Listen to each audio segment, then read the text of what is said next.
Hi everyone, this is Stephanie at Hightower Stitching with today's video, and welcome you to a new year. This is our second video, but it's easier if I just keep numbering them. So this is 280, and I called it a spinner block, and it's really nice. And it's one of these blocks that you do and you go, oh man, that makes me feel good when I come back and look at it.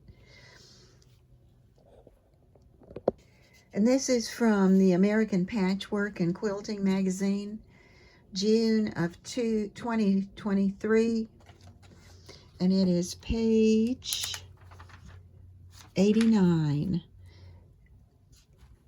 And what's so neat is I looked at it, and the way they did it, it's with batiks, and you use 2 for each block, and the blocks are 12.5 inches, and they repeated some of them in there.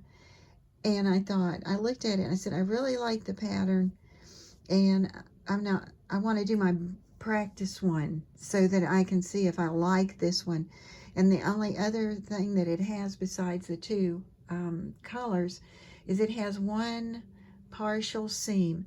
It's really small and it's not a big issue. So with that said, I'm going to go ahead and start. And the quilt that they did was 63.5 by 77, and it's got 4 blocks across and 5 blocks down. Well, to do this first one, I have enough material. I'm going to go ahead and make a table runner, and so that table runner will be 62.5 inches long, and there is sashing in between there. And then when you do the quilt, or you do the outside edge, you also have those sashing blocks that can go in between there, and they used that cream or white that they had. And these are the colors that I used. And when you first look at it, you go, what was she thinking? But for some reason, because of the way the material was and the coloring in it, it just looked to me like it was going to do well. And I said, well, this is a practice one. We'll do that. And then on this one, I'm using a solid white because I had a lot of white in that pattern right there. And here you have one of my first blocks. I've got 2 finished already. I'm going to do a runner that's got 4 blocks in it because I think I have enough material for that. If I find out I have enough, I'll do another one so it makes it a nice size. But you can look at this and tell why I call it spinner myself, because the dark color spins around with the light colors. And what we have is 4 sub blocks in there, and I'll show you that. And then the piece that is going to be involved in the in that short seam is going to be connected to the block right in the middle. And then when you start putting things down, you'll have this is the first section, this is the second one, then turn it to make this one, and turn it to this one, and you're done. And it goes together really well. And I opened the seams, most of them, almost all of them are open, and that just makes it lie so nice. And when I get whether you're doing hand stitching or working on this sewing machine doing free motion, then you don't have big clumps in there of layers, and it doesn't make the sewing machine jump, or it doesn't make it harder when you're hand stitching. And this would be a great one for hand stitching. This is the sub block that you're going to make 4 of, and it involves a square, half triangle squares. They are put together, and then you have, they call that a small triangle, and then you have large triangles, and they make the other part of this block. That's block in the block. And this is called the large triangle. And the large triangle is your dark one, which you only have 4 of. And you're going to take large blocks, and then you're going to make diagonals, whether it's the large block or the small one, to get your triangles. So, and to do the partial seam, you're going to have you're going to have a 3-inch square in the middle, and I've already marked it. There it is. I couldn't even see it.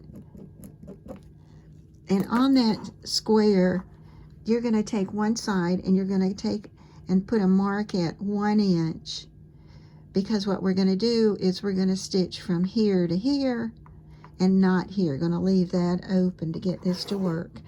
And what's going to happen is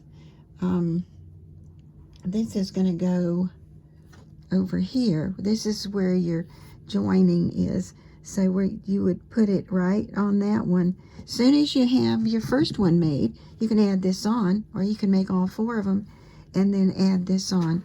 And what that's going to do is you're going to stitch from either that way if you want to, or this way, but you're going to stop there, and that's going to be loose. And that's going to be helpful when you get ready to put the last piece on. And lots of times when you set up your pieces out, and I have them labeled at the top, and I have the cut that you would make if you'd make 1 cut or 2 cuts diagonally. And lots of times you'll take your colors and you'll take in of your fabric and you'll sort those and make that a columns itself. Well, I found on this one it was easier is as I was cutting my pieces.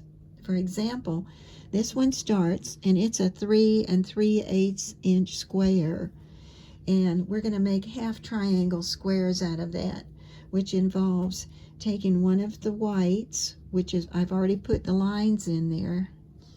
Then you can see there's a center line from diagonally that you're going to use for cutting line, and then outside of that you're going to do your stitching line.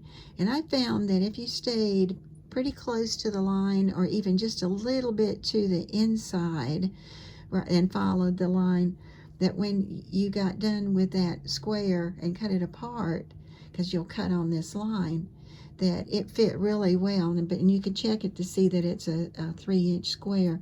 And so it would have been, it's going to be this one, and it's going to be the small 3 3/8 square from that one, and they're going to sit on top of each other.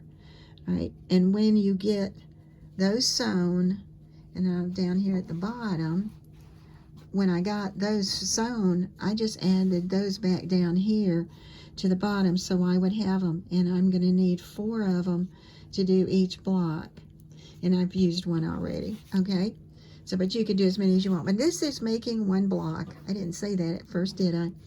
And then this is the tool that I used to mark the seams on those half triangle squares. It's really nice for handling small things. All right, then the second set, and the chart will be in the video, and this is a 6 1/4 inch square, and you need to do light print and a white. All right, so you make the squares, but here's what's funny. These are called small triangles, and with the light, well, let's go to the white. I did the white, but you only make a diagonal cut, and that's why you have 2 of them that you need. For the light, which is what I call this one, you cut out the 6 1/4 inch square, and you do 2 diagonals across there. And then when I get ready to sew those together, and this part's important, you're going to set those together so that the light colored print or solid or batik that you use will be on the right. You can set it on there and then stitch the right hand side, because you will need this to be on the right. All right, and the next thing is just a 3-inch square, and there's 1 that goes as the center block for each one of the big blocks, and then you're going to need 4 whites, which are the 3-inch squares. Okay, and then we have the dark print, and it's got 1 piece, and it's made from a 5 7/8 inch square. You're going to need 2 of them because you're only going to make 1 cut, and that'll give you 4, and you need that because remember you had 4 sub blocks. And then the last thing is, if you decide you're not going to make a pillow, or you're going to keep and you keep going with your quilt, or you want to do a runner or a pillow, you can have your sashing is 2.5 inches by 13 inches. And then the sashing squares are 2.5 inch squares.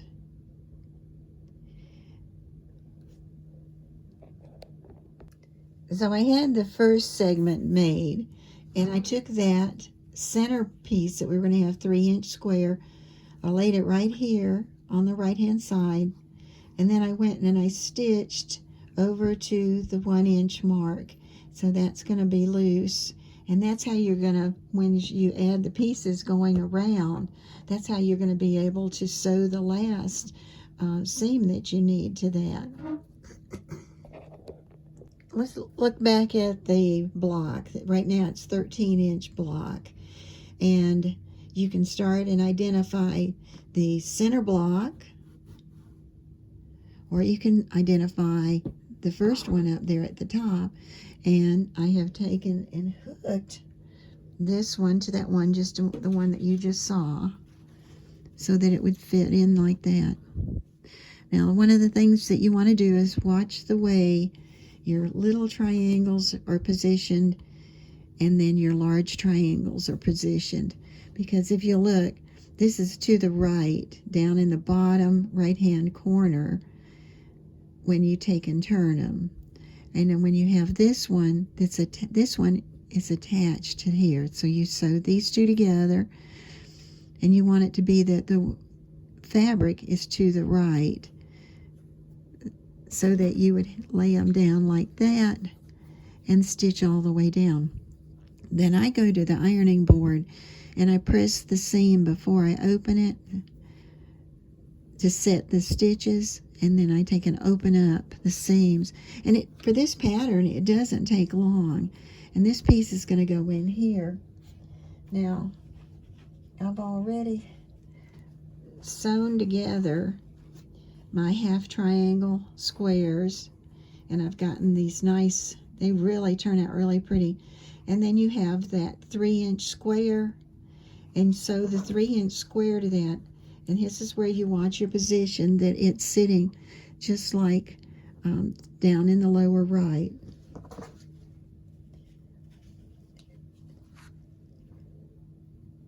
And then I have, when I get ready, let's move that one out of the way. I'm going to go and make I might have made all 4 of them already. And so this one will just simply turn to the right one time. This won't be on here. And you'll have one nice seam to do. We got this turned because he won't be on there. And then you'll turn it again. And see there again, you're going to you have a nice all the way across to do that one.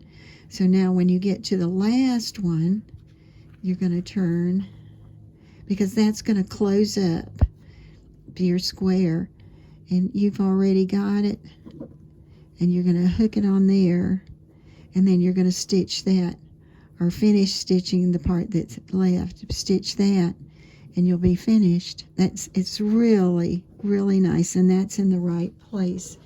So as we look at these turned, here's that large one. Here's your large triangle.